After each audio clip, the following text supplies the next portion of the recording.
Azerbaijan detains the former leader of the Nagorno-Karabakh government in its first high-profile arrest since the military operation last week. Germany becomes the latest European country to beef up its border security in a bid to curb illegal entries along the Balkan route. Italy sets up its first centre for migrants from so-called safe countries in a bid to accelerate the process of asylum claims. Spain's Conservative Popular Party leader falls short in his long-shot first bid to become the country's next Prime Minister. Azerbaijan has detained the former leader of the breakaway Nagorno-Karabakh government, Ruben Vardanyan, in its first high-profile arrest since launching its military operation in the region last week. In a recent media interview, Vardanyan said that he knew he would be a target for Azerbaijani forces when the war started, claiming Baku saw him as an obstacle to peace. Vardanyan was reportedly detained as he tried to cross the border into Armenia on Wednesday morning as one of more than 50,000 ethnic Armenians who have fled the region to avoid incoming Azerbaijani control.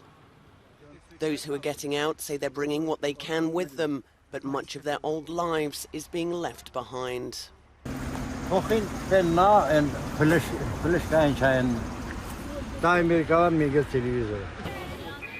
Families on this bus say they've been travelling for days. Մենք չենք տեսել, բայց լսել ենք, որ մեզանից հետո դուրս գալուց հետո գյուղն է մտել արդեն տանել։ With the flood of refugees heading its way, Armenia says it's assessing the needs of people leaving Nagorno-Karabakh in order to provide them with adequate support. Everything from providing food, clothes, social care, and somewhere to live.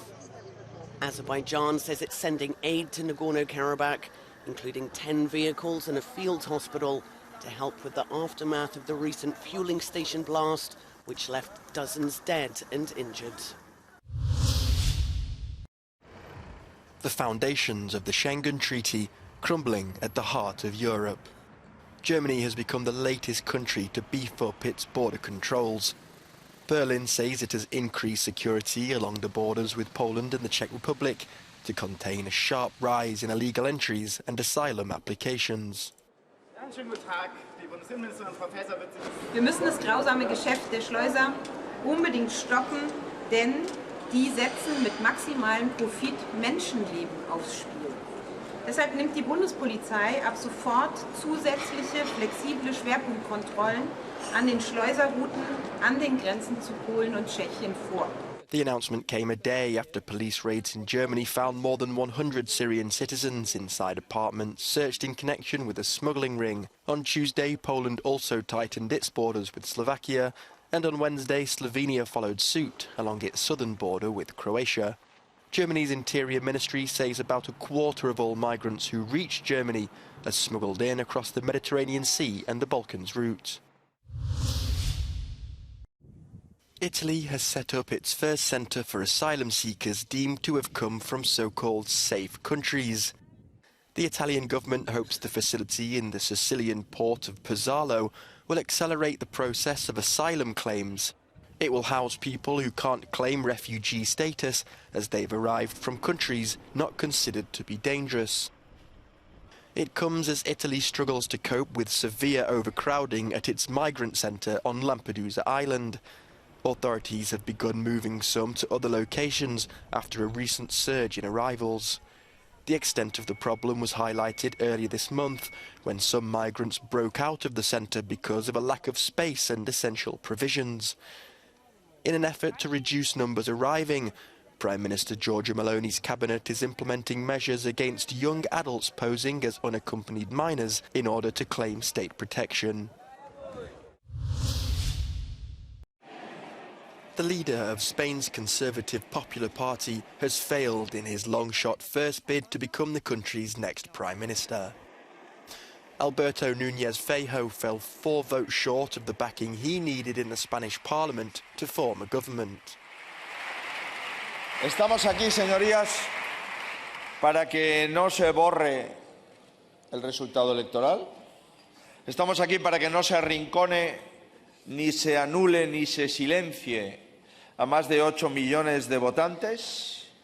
But Feijóo only secured the support of 33 lawmakers from the far-right Vox party and 2 from small conservative regional parties. Feijóo will try again on Friday when the bar is lowered and he needs more yes than no votes from Parliament's 350 lawmakers. If he fails to win approval on his second attempt, acting Prime Minister Pedro Sánchez would get a shot at staying in power. Spain's July national election left the parliament highly fragmented, with its lawmakers spread between 11 different parties, making the path to power a rocky one. The French government declares war on bullying. The Prime Minister announced Wednesday a general mobilisation to carry out a relentless fight and put an end to the scourge in educational centres. Elizabeth Bourne said the objective is to bring all cases to justice and exclude harassing students from classes and social networks. She also had a personal message for those being bullied. Vous n'êtes pas responsable.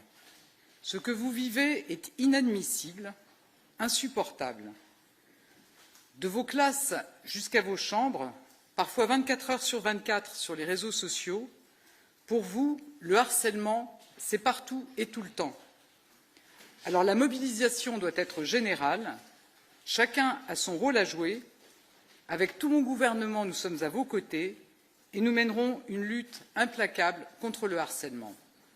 The government's plan comes against a backdrop of social indignation and criticism of the Ministry of Education that has seen a series of dramatic cases of bullying that ended in suicide.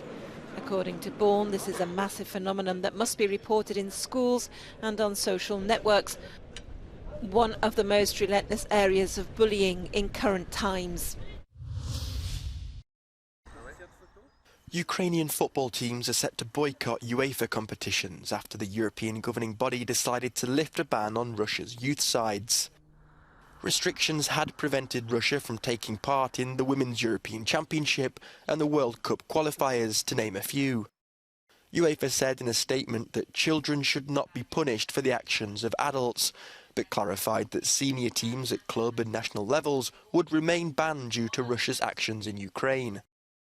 The Ukrainian Association of Football urged UEFA to maintain the blanket ban and added that the decision is groundless and tolerates Moscow's aggression. Whilst England's Football Association said its youth teams would not play against Russia, UEFA President Alexander Seferin insisted that UEFA's continuing suspension against Russian adult teams reflected its commitment to take a stand against violence.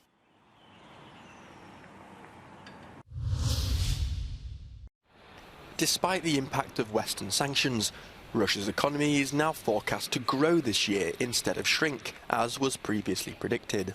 That's the view of the European Bank for Reconstruction and Development in a statement to the AFP news agency.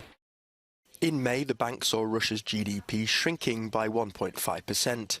It now says it will actually grow by the same figure. The EBRD, which was founded to help ex-Soviet countries adapt to free markets, says Russia's revenues have been boosted by high oil prices and new export opportunities with China, India and Central Asia. It had expected an oil price cap as part of sanctions to have a greater negative impact. Russia has sought to strengthen trade links with China, India and other non-aligned nations to shore up its sanctions-hit economy. Nevertheless, the institution believes this won't be enough to offset a cooling of the Russian economy in 2024.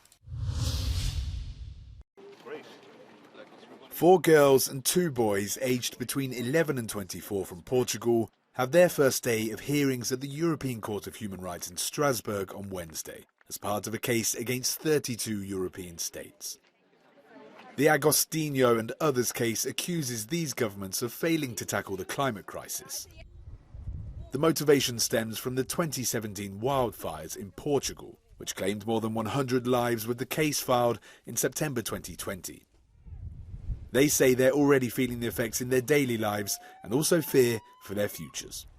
Como eu disse, com os fogos, são fogos que são muito perto da zona onde eu vivo, fogos que já me puseram a minha vida em risco, a vida das minhas irmãs, dias de escola que foram perdidos por causa de excesso de fumo no ar,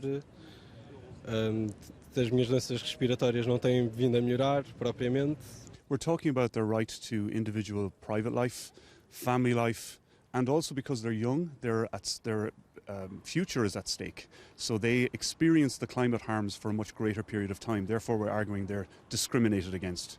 And the court also asked us to deal with questions of inhumane treatment and degrading treatment by virtue of the mental anguish that and traumatization that the climate crisis will create for them. Their legal team expects a victory that would be equivalent to what it describes as a legally binding regional treaty, compelling all 32 countries to rapidly accelerate their climate action. It's a view shared by the Council of Europe's Commissioner for Human Rights. I think the time is right that we move from words to deeds, because as we know, there are numerous resolutions, numerous conventions, wonderful words on paper. But the action is missing. The legal argument of the governments in question says that the case has no supporting evidence to claim that the plaintiffs are in more danger than the rest of the Portuguese population.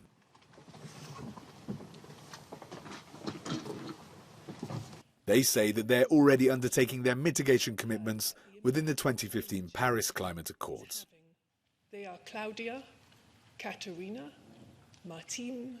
Uma equipe de 86 advogados representa os 32 governos. Os países em causa são os 27 da União Europeia e ainda Noruega, Suíça, Reino Unido, Turquia e Rússia. Um porta-voz dessa equipa disse à Euronews que não queriam fazer comentários nesta fase do processo. Isabel Marques da Silva, em Estrasburgo.